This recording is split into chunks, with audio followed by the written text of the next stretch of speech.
Hi there and welcome to this video. Today we're going to explain how Spin templates and Spin plugins are managed. So what is Spin? Firstly, as you may well know, we've developed a serverless framework called Spin to get you started with creating and running WebAssembly-based serverless applications. This video covers the use of templates and plugins in the context of the Spin framework. And you'll see how, as an application developer, you can skip the boilerplate and just dive straight into the serverless application logic and functionality. Okay, so for demonstration purposes today, we're going to be working with an installation of Spin to create our applications. If you have not already installed Spin, please go ahead and visit the installation section here on the documentation site. If you're installing Spin for the first time, you'll notice that the templates and plugins will be installed as part of the installation process. I'll see them pop up here in a second. I believe the templates are first, yes, and then after that, the plugins will be installed as part of installing Spin from scratch. If you already have Spin installed, that is okay, because this part of the video will only take a second. And also, in the video, we're going to show you how to manage templates and plugins. So if you wanted to manage your existing templates and plugins using an older version of Spin that you're currently on, that would be very handy indeed. Also, I'll just show you a page in the documentation. We have a page dedicated to upgrading your version of Spin. So pause the video if you would like. Let me pull this up and you can take a look at the how to upgrade your version of Spin page.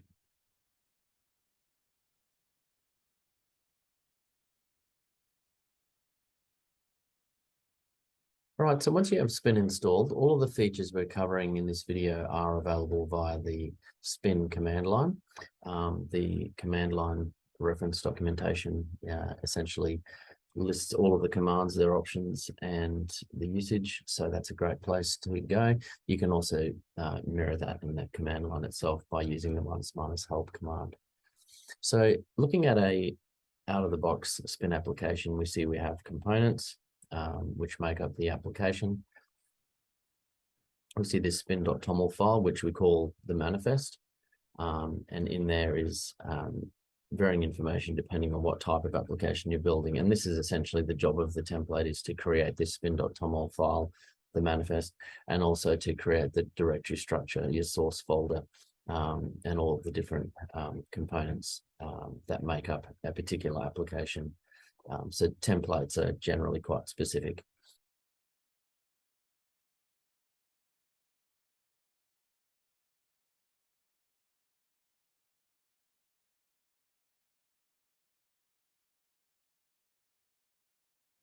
Now, while you could go ahead and create the application folder structure and manually create the spin.toml file as part of creating your application from scratch, it's best to get some assistance from the Spin templates command.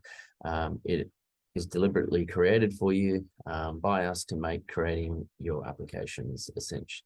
So think of Spin templates as a tool for scaffolding a new application and its components. Right, if you use the Spin templates help command here, let's just focus for a second on managing the existing templates for now. So as you can see here, the templates already installed can be seen if we type the Spin templates list. You can go ahead and try this on your system. We can see here that we have a bunch of different application templates. So say we want to write a Rust application that takes requests from a client and responds back to the client. We would use something like that one. So if we type spin new HTTP Rust, we follow the prompts. So we create a name for application. So my-application. A lot of the times you can accept the defaults. We would just put a description in here and then just accept the base and the path of that. Okay, so now if we look at the file system, you can see the new application structure. And in this manifest, so this spin.toml file, and we'll see things like the trigger. We also have the lib.rs source code with the request and response already working in the hello world capacity. So what we're doing now is we're going to look at creating a additional component, we're using the spin add command, and we're just going to follow the prompts.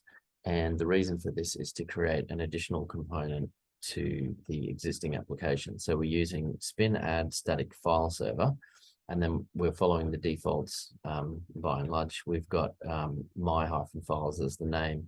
We'll call that my-files as well for simplicity. That creates the my-files directory that you can see here. So let's do a spin build --up. Now this is going to build the application and also deploy it. We have an image that we quickly copied over there into that directory called my-files.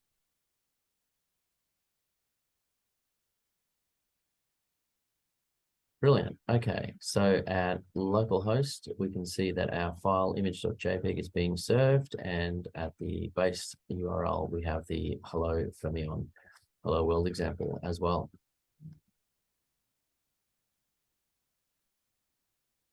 Now, to upgrade a specific template, we use the upgrade subcommand. So looking here at spin templates help, you see the upgrade subcommand highlighted there. Once again, developer documentation has a web-based version of this. So if you wanted to go online and just have a look at the commands there, you can do that. So doing spin templates upgrade --help will show you more options. And in this case, we're going to use a --repo. So using a git URL. So spin templates upgrade --repo, and then we're passing in the Python SDK as the parameter there. So now spin templates upgrade --all, that'll go ahead and just upgrade all of the templates without any further prompting whatsoever. So on one hand, we're doing a specific template upgrade, and on the other hand, we're just doing everything all at once. Plugins work slightly differently, and we're going to cover that in just a second.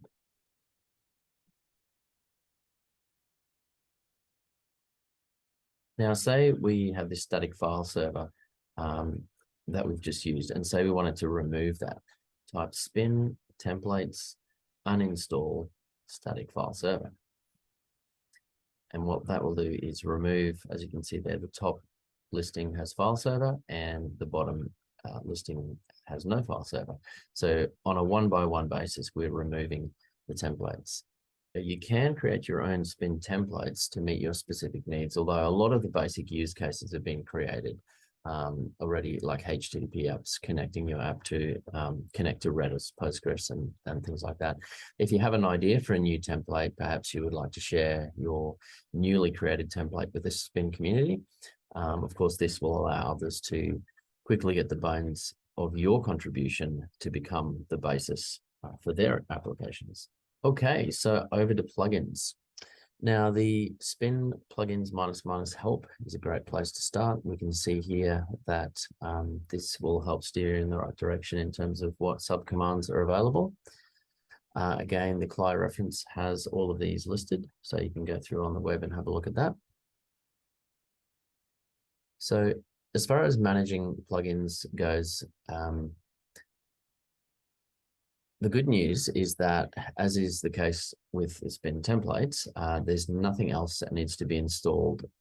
There's no extra third-party tools or anything like that. The spin command will take care of all of the needs in terms of managing templates and plugins. Let's go ahead and use the spin plugins update command first, and that will essentially fetch all of the available information. And then if we use the spin plugins upgrade subcommand, we'll see here that there's a bunch of different options all. Also, you can use downgrade, which allows you to downgrade a plugins version. There's also a specific ---- version that allows you to specify particular versions of plugins and so forth. So it's quite flexible. Now, if we use the spin plugins upgrade all, that'll go ahead and just update all of the plugins. And as you can see here, those are all currently now sitting on the latest releases. Now, if we want to remove a plugin, we would say use something like spin plugins uninstall JS to WASM. If we do that, we can see that now we only have 2 of the 3 installed. whilst the other plugins are still listed, and the update will still be able to poll and read information about the status of those plugins. As with the templates, you can go ahead and create your own plugins and share those with the community. This is the special part of the documentation dedicated to that process. There's a variety of applications that have been built with Spin. This page shows the varying types of applications that people have built. If you dive into some of these examples on this page, you'll see different templates and plugins that have been leveraged in order to create some interesting serverless apps. Please go ahead and take a look at the developer documentation's language support overview page. It's a great way to keep up to date with the language capabilities within the Spin framework. Also, the API support overview will help you keep up to date with capabilities. As with the language support overview, clicking on the links in the table will elaborate on that specific area of interest. Finally, if you would like to deploy your application, not just run it on localhost, please go ahead and read all about Fermyon Cloud. Fermyon Cloud enables you to run your Spin applications at scale in the cloud without any infrastructure setup or maintenance required. Okay, so hope you've enjoyed the video. Hope it was helpful and you now know a bit more about managing templates and plugins. Thanks for watching, and we'll leave some links in the description below. Thanks.